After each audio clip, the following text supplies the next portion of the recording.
Hi everybody, I'm here to talk about a clay project that we're going to do.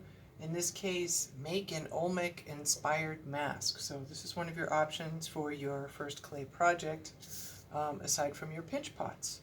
Alright, so one of the things I talk about is visual research. So I went online and looked at a bunch of different images, and this is the one I ended up with. It's from a website called LatinAmericanStudies.org. I went through a process, and you guys may find yourself doing this as well. I started off real ambitious. I looked at this image, and then I took a Sharpie and I started tracing out the basic forms, and I realized this is going to be really challenging. So I thought, well, why don't I find something a little bit easier? And I went online and found this version of an Olmec Jaguar mask, and that one still looked pretty complicated up in here, so I kept going. I looked at a stone carving of a Jaguar Olmec also, but then after much looking around, I ended up with this one, which I think is going to be a good level. Anyways, so you may need to go through a few different things and try drawing on them with a Sharpie, drawing on your printouts, and sometimes that can really help you kind of see your basic stuff. So one of the things I've understood from doing that right away is, so here's my slab, and I'm going to basically just trace out the form. I could trace from this directly. In fact, why don't I just do that? And you can really use any tool for that. I think nothing too sharp, but this butter knife ought to be about right. So I'm just going to go ahead and trace the basic form. I don't care if your piece looks exactly like your visual research or not.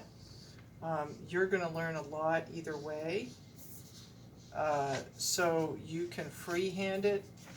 That would be just fine.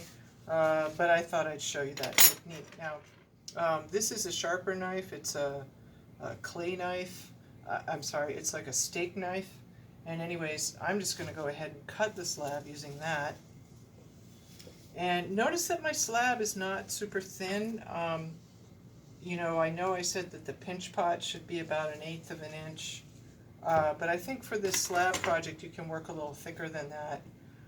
Because it's going to give me a little bit more leeway in terms of adding clay on and subtracting clay as I make this form. Because even though I don't have a profile view of this form, I can see that it has some depth, and so I'm going to try to work with that.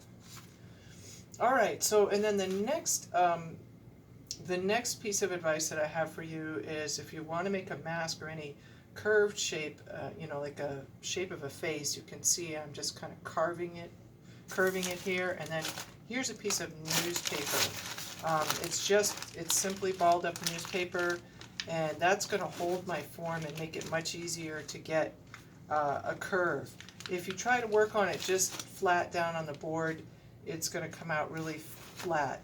Being up on the newspaper also helps the form to keep the curve while you're working on it, and it's also it's going to dry a little bit more easily and evenly up on the newspaper, which I think is a good plan.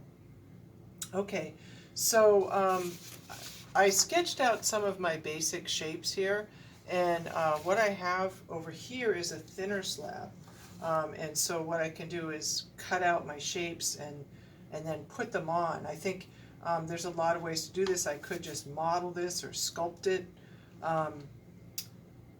and carve it out and